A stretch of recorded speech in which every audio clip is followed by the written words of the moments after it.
E aí, turma, tudo bem com vocês? Estamos de volta para mais uma aula de geografia. É sempre uma satisfação estar com vocês.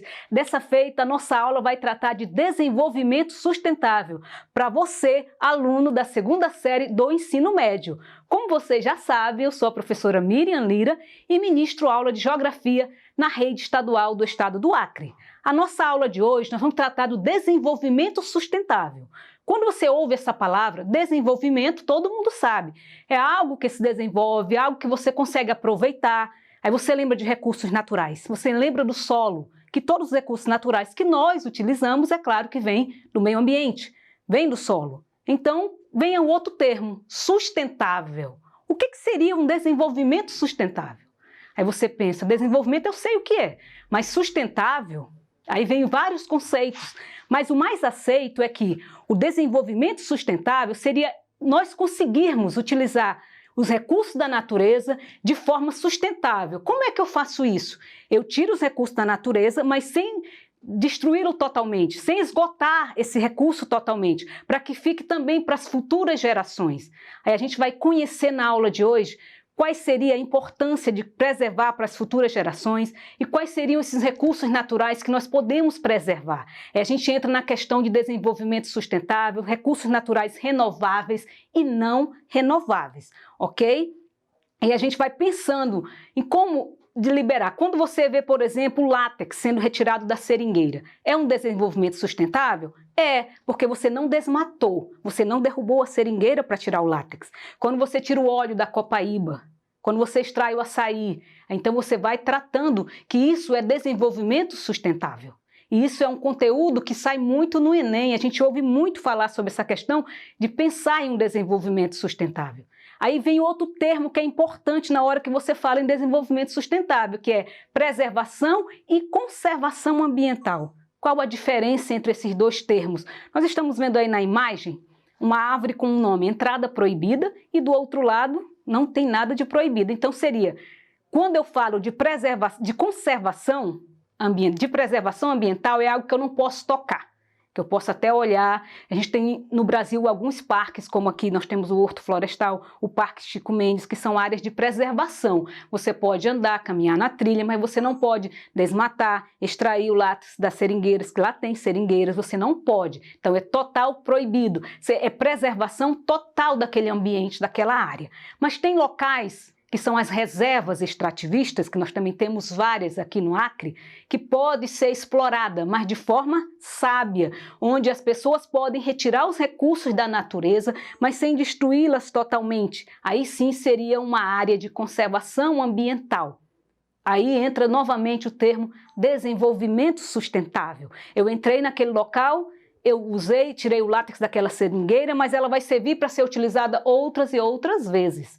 Agora, se eu desmatar, só usei aquela vez. Entenderam a diferença? Ok? Eu botei esse símbolozinho aí só para vocês entenderem o que é uma preservação total, onde eu não posso tocar, e esse outro aqui, eu botei a imagem da seringueira, que aí eu posso explorar os recursos do meio ambiente, mas sempre de forma consciente, pensando nas futuras gerações. Tranquilo até aqui? Então, bora continuar. Vamos lá. Olha só. O que seriam esses recursos naturais? Eu falei na introdução de onde eles vêm, né? Eles vêm dos minerais, que são rochas e areia. Ele pode ser biológico, de animais. Por exemplo, quando eu falo de extrativismo, existem os três tipos. Tem o vegetal, que é quando eu extraio o látex da seringueira, quando eu tiro o óleo da copaíba. Tem o animal, que é quando eu trato da pesca, quando eu tiro o mel da abelha. Entra o animal. Tem o vegetal, quando eu retiro os recursos do solo, como petróleo, gás natural ou pedras preciosas. E tem os recursos hídricos, quando eu utilizo, por exemplo, a água para gerar energia, a hidrelétrica. Tem os recursos energéticos também que eu posso transformar as fontes, utilizar a energia do sol para transformar em fonte de energia solar, a energia dos ventos, que é a eólica, e a nuclear, que vem do núcleo do interior da Terra, que também são chamados de fontes alternativas de energia, ok? Então, tudo que nós consumimos vem do meio ambiente. Por isso que a gente tem que pensar em utilizar esses recursos de forma sustentável, ok? Olha só, por que a gente tem que pensar isso? Porque nós vamos ter dois tipos de recursos. Os renováveis, que esses são essenciais, são aqueles que se renovam com o uso, que eles não se esgotam totalmente. Quando eu utilizo, por exemplo, a energia solar, a energia eólica, que é dos ventos, não é? Quando eu utilizo a biomassa, que é uma fonte de energia, que é da queima da matéria-prima, eles são renováveis. Mas tem recursos naturais que não são renováveis, como o petróleo, por exemplo, o gás natural, o carvão mineral. Eles levam muito tempo para se formar. Eles podem ser formados nas profundezas dos oceanos e mares ou nos próprios continentes, mas leva bilhões de anos para que aquela matéria orgânica morta se transforme ou no petróleo, no gás natural, ou mesmo carvão mineral. Por isso que são fontes de energia esgotáveis. Por isso que a gente tem que pensar nessa consciência, né? Tentar utilizar principalmente também as fontes renováveis, que são também chamadas de fontes alternativas de energia, ok?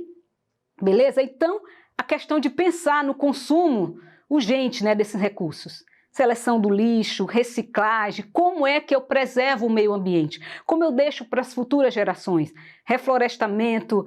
Quando você fala assim, um rio poluído, por exemplo, tem como resolver? Tem, já tem tratamento, pode tratar a água e tudo, mas leva muito tempo para você conseguir despoluir um rio que foi poluído. Por isso que a ideia aqui é você não poluir, evitar dele chegar ao estágio total da poluição, ok? Olha só, eu trouxe para vocês aqui 3 práticas para o uso sustentável dos recursos naturais. Essas práticas você também pode praticar no seu dia a dia, na sua casa. A primeira dela é a redução do consumo. Você sabe o que é uma pessoa consumista? O que é um consumismo? É você comprar além do que você precisa. Você, por exemplo, tem um celular. Seu celular ainda está funcionando, ainda manda mensagem, dá para usar o WhatsApp, dá para pesquisar na internet, mas surgiu um novo modelo. Aí você, não, eu quero outro telefone, porque surgiu um novo lançamento. Você nem está precisando, você compra. Você compra vários pares de sapato, compra roupa, mochila, compra muita coisa que não precisa. Cada vez que você consome, mais recursos são tirados do meio ambiente. Então, se você tiver essa consciência de reduzir o consumo, é essencial para o desenvolvimento sustentável. A número 2 é redução do desperdício. Vocês estão vendo essa imagem aí da lata de lixo, né? Quantas vezes a maior parte do que você compra no mercado para sua alimentação, a metade ou mais da metade vai para o lixo, porque você compra além do que você consegue consumir, então você acaba jogando no lixo. E quando você faz isso, você tem que lembrar de quantas pessoas passam fome. E eu não estou falando a nível de mundo, estou falando Brasil mesmo. No Brasil, é talvez aí pertinho de você, tem gente passando fome e você praticando o desperdício. Então compra só o que você vai consumir, cozinha só aquela comida que você vai conseguir consumir naquele dia. Evite desperdício, tá bom? A outra coisa é valorizar as práticas sustentáveis. O que é valorizar? Na sua casa, vai tomar um banho? Não deixa muito tempo o chuveiro gastando água. A caixa d'água encheu, fecha logo a torneira. Tem gente que deixa a caixa d'água derramando, né? Um tempão ali, desperdiçando água. Você vai utilizar o seu caderno escolar, escreve na frente da folha e na costa também. Tem aluno que não gosta de escrever na costa do caderno, na folhinha, né? Arranca muito página, joga o caderno fora. As folhas de caderno são feitas do eucalipto. O eucalipto vem da natureza. Então se você conseguir ter esse desenvolvimento, saiu do local, apaga uma luz que você acendeu, você está contribuindo para o desenvolvimento sustentável, ok? Que tal agora a gente exercitar? Vamos ver se você conseguiu entender a aula de hoje. Vamos para a primeira questão. A inevitável devastação ambiental decorrente do processo de desenvolvimento industrial é um quadro que começa a se modificar a partir da defesa pública de um novo conceito, o desenvolvimento sustentável. O uso dessa expressão tem a finalidade de, letra A, sustentar a inevitável necessidade de desenvolvimento, garantir que o desenvolvimento contemporâneo não se sustenta, sustentar o meio ambiente em detrimento do desenvolvimento, propor a conciliação do desenvolvimento com o meio ambiente, divulgar a insustentável situação do meio ambiente. Vamos ver se você acertou? Eu acho que você acertou.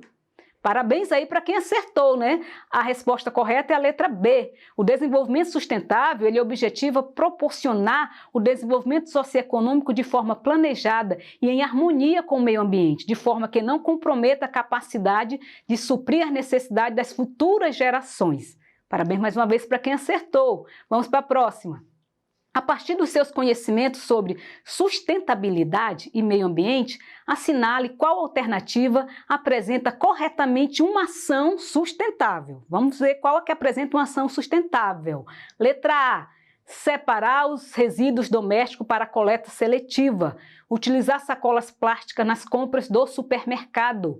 Despejar resíduos de esgoto esgotamento doméstico nos rios, limpar os passeios públicos com água correntes, comprar produtos excessivamente embalados. Pensou bem? Dá mais uma lida, vamos lá. Muito bem, se você marcou a letra A, você acertou, né? A separação dos resíduos domésticos para a coleta seletiva é uma alternativa sustentável, uma vez que o lixo pode ser separado em rejeitos orgânicos, recicláveis, sendo utilizado para outros fins, como a compostagem e a reciclagem. Gostou da aula? Quer continuar praticando? Quer aumentar o seu conhecimento? Vai na plataforma Eduque, porque lá você encontra o texto da aula de hoje e outras questões para você estar praticando. Espero encontrá-los na próxima aula. Obrigada a todos que assistiram a minha aula até o final. Que Deus continue nos protegendo e nos guardando de todo mal. Um forte abraço a todos. Fica na paz de Deus. Até a próxima aula e tchau, tchau.